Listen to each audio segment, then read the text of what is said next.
Hey everybody, welcome to Thursday's Theology. My name is Jeff and I'm your host, along with my producer and actually my wife this time because, I'll get into that in a second, but welcome again to Thursday's Theology. You may know that the quality of this particular video is a little bit not up to what we're normally used to, but the reason being is, I'm being shot at. The reason being is because it is... I did not realize that the capture software is not compatible with my Mac, so we had to figure something out, and here we are. So I am recording my audio on my computer, and then it is come on, get behind here. So I'm capturing the audio on my computer, and my wife is recording all of the footage on her computer. So, that being said, welcome again to Thursday's Theology. My name is Jeff and I'm your host. So, today we are going to be... Well, first of all, if you've missed last week's episode and want to catch up, the link to that is in the description down below. I am sorry I'm distracted. I did not expect to come out shooting here. So, I'm a little bit distracted. So let me take care of these guys real quick. And I will be with you shortly. Okay. Here we go. All right.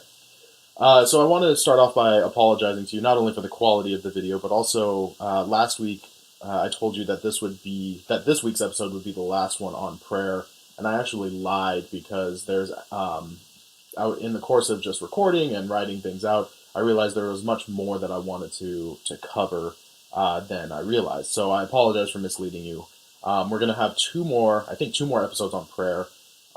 Just to kind of round out the series. So I apologize for that. So let's dive into this week's topic.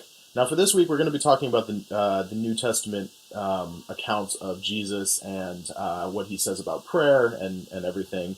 And if you're new to the New Testament has 4 different gospel accounts. And basically, what that means is that there are 4 different followers of Christ that wrote down their accounts of Jesus' life and teaching and ministry and that sort of stuff. So there are there are 4 different accounts of Jesus' life and teaching, and all 4 of those are what are called the gospel accounts. So you have the Gospel of Mark, the Gospel of Matthew, the Gospel of John, and the Gospel of Luke. So the reason I say that is because we're going to be looking at one of Jesus' teachings on prayer, specifically when he calls out kind of the hypocrisy of people who are praying. Again, I'm sorry guys, I didn't expect to come out shooting on this, but yeah, I guess that's just how it goes, I guess. Okay, I'm going to pause right here and regroup. Okay. So, like I said, there are 4 different gospel accounts, and each one of them tells stories about Jesus' life, ministry, and teaching within the various aspects of his life. So, today we're going to be looking at one of those accounts when Jesus teaches about prayer through what's called a parable. So if you're newer to the teachings of Jesus, a parable is a story that Jesus used to illustrate a point. For instance, one of the more famous parables is called the parable of the Sower. So Jesus uses this metaphor of 4 different types of soil that have seeds sowed in them. And what the point is that Jesus is saying that the types of soil represent the hearts of those who hear the gospel message. So there's 4 different types of soil. There's good soil, there's rocky soil, there's thorny soil, and there is... Oh, there's a guy right there. And packed soil, or like a dirt path. And the point that Jesus is trying to make is that these types of soils represent people's receptiveness to the gospel. So, for instance, the good soil is somebody who is receptive to hearing the word of God and really takes it and flourishes and really understands it and makes it part of their everyday life. The thorny soil represents somebody's heart who they hear the word and it grows within them, but they are worried about life's ups and downs. They're worried about what life has to do, the worry, just different stresses of life and everything. And the word then is kind of choked out because they're so worried on what the world is doing that they're unable to really have the word take root within them. The packed soil is representative of somebody's unrepentant heart, and what that means is that they hear the message and they want nothing to do with it. So it's like seed thrown on a packed soil where birds come and pick it up and eat it and fly away. And finally, we have the rocky soil, and the rocky soil represents those who are receptive to the word, but kind of want something to happen really quickly, like to have a deep faith, to have all of these things in place. So their faith never really takes root. So R1 to reload. Yeah, okay, cool. So the rocky soil represents those who accept the word but develop no roots in the word itself. So the reason why I wanted to bring up this example is because parables are very much a part of Jesus' life and ministry.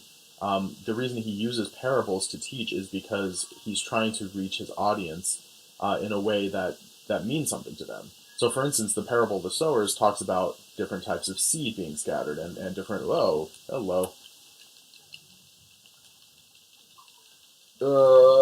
Okay. Hide. So Jesus uses different types of soil to talk to the people around him because the majority of them are farmers. So they're able to understand, like, oh, that makes sense. That seed in good soil flourishes the most. So Jesus speaks to where his audience is at by using parables to kind of get at a deeper truth of what he's trying to talk about. So when it comes to prayer, we're going to look at one parable in particular that illustrates how Jesus talks about prayer as a personal act and not a public display. So this parable is found in Luke. Well, first of all, let me try and get out of here and get all these guys out of the way so I can fully focus on what I'm saying. Oh, yeah, grenades. Great.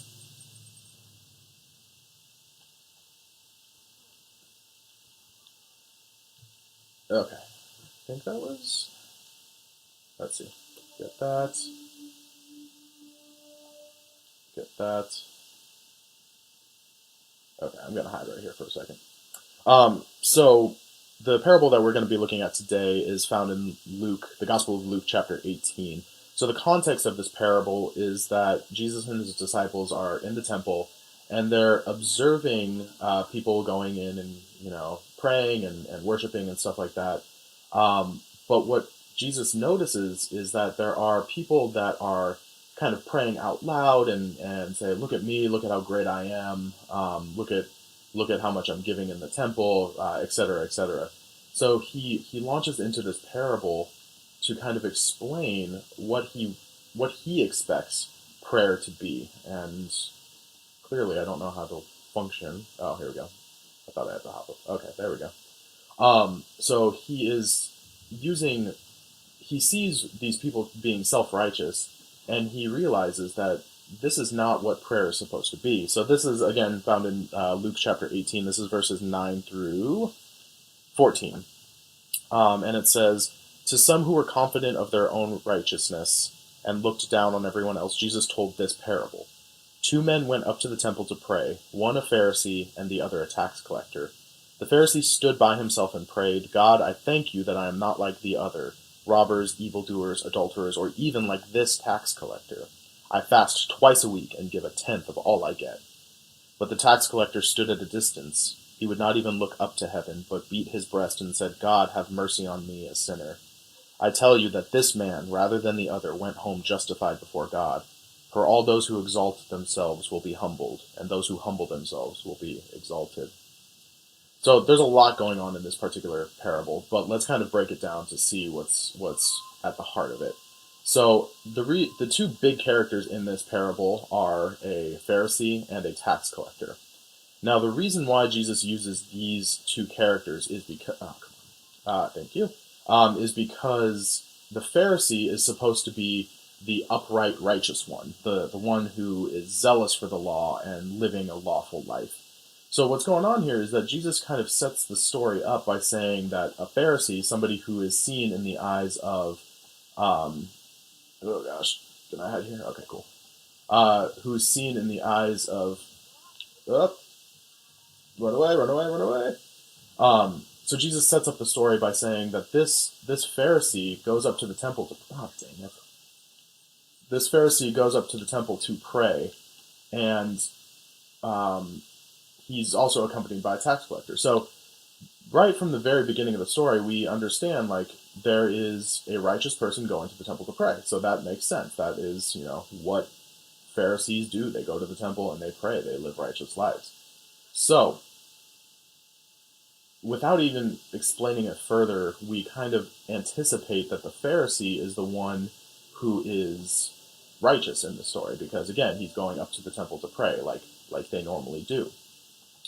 So the reason why Jesus uses a tax collector is because tax collectors were notoriously looked down upon in Jewish culture during that time. And the reason being is that the Roman Empire had kind of been economically oppressing the Jewish people for years and years and years. And the way they did that is they would appoint tax collectors to collect taxes for Rome.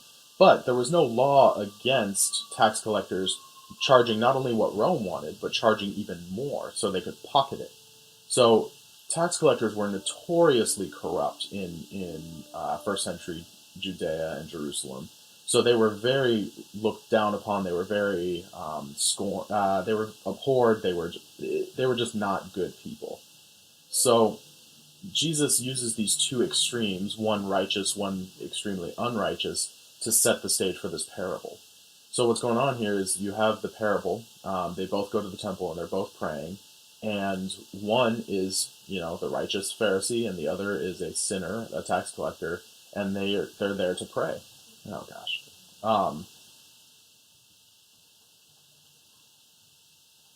How did you survive that? Oh, sorry guys. Just trying to get done with this so I can run. Run, Drake. Go up here.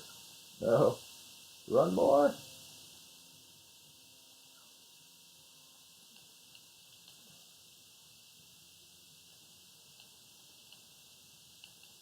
Oh, come on. Okay. Okay. Alright. I'm going to pause for one more second. Okay. Okay. So, yeah, these two characters, the Pharisee and the tax collector, go to the temple to pray.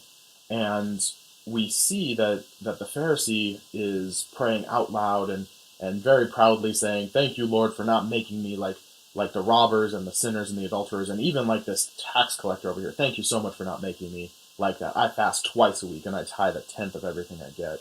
Now, the point is that the Pharisee is doing this in view of the public, because he wants everybody to see how righteous he is. He's proclaiming himself much better than the tax collector and the robbers and the thieves and blah, blah, blah. But he's doing so in the center of the temple so that he can be seen by other people. Now, the position of these two characters is important to understanding what Jesus is doing here in the parable itself. Because the Pharisee is front and center, making a spectacle out of his prayer, and then you have the tax collector who's off to the side, who's beating his breast and just saying, "Lord, please have mercy on me, a sinner." So we have two very different reactions to what they're praying. Because one, the Pharisee being proud in what he does and everything that he has accomplished and has done in life, he's saying like, "Oh, look at me, how great I am."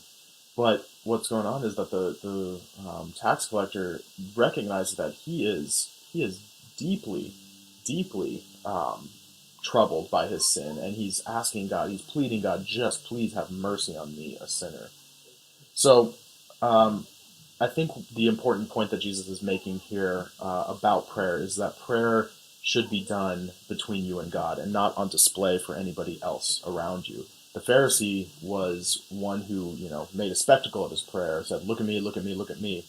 And But what Jesus is saying is that no, it needs to be just between you and God. Um, he uses the tax collector, the one who is supposed to be reviled and abhorred. He's saying that is the one who is justified before God in their prayer. So prayer is between you and God, and we keep running. I have a feeling we keep running into this metaphor of having a best friend. So think about it like this: if you confide in your best friend about something and they post it about it all over social media for the world to see, chances are you wouldn't trust that friend with your deepest secrets anymore. I'd argue that this is another lesson we can glean from this parable. The Pharisee is taking his relationship with God and putting it on display for his own glory. He is taking something that is supposed to be a private, intimate conversation with God and using it for his own self-gratification. A couple episodes ago, we talked about the Lord's Prayer, and right before Jesus goes into instructing how to pray, this is what he has to say about prayer itself, and this is found in Matthew chapter 6, verses 5 and 6.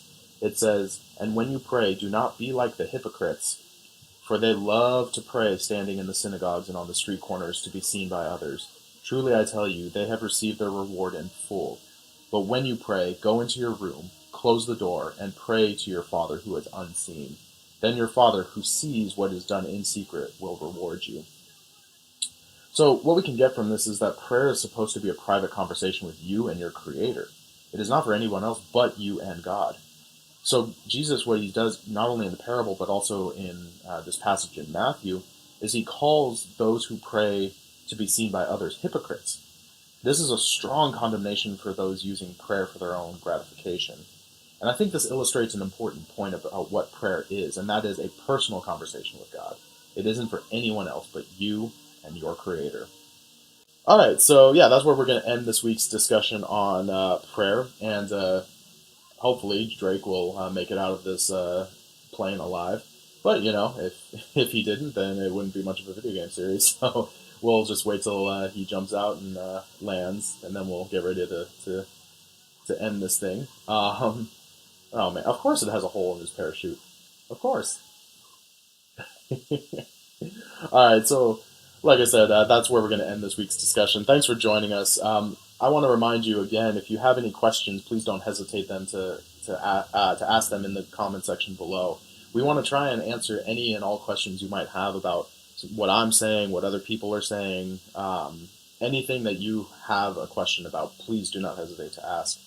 So before we end this episode, it's time for everyone's favorite segment, and that is the obscure Bible verse of the week. And remember, there's going to be no context given, because the point is to show how if you read the Bible out of context, then it makes absolutely no sense. So this week's obscure Bible verse is from Exodus chapter 4, verses 24 to 26. And it says, "At a lodging place on the way, the Lord met Moses and was about to kill him. But Zipporah took a flint knife, cut off her son's foreskin, and touched Moses' feet with it. 'Surely you are a bridegroom of blood to me,' she said. So the Lord let him alone." Other than that, thanks for joining us for this week's Thursday's Theology. We hope you enjoyed it. Join us next week as we dive into what it looks like to be angry with God through our prayers.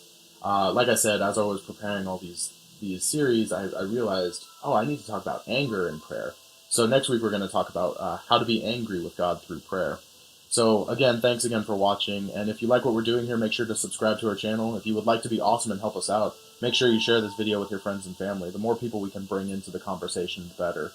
All that to say, we'll see you next week for the next installment of Thursday's Theology. And remember, theology doesn't have to be complicated. It is simply the study of who God is.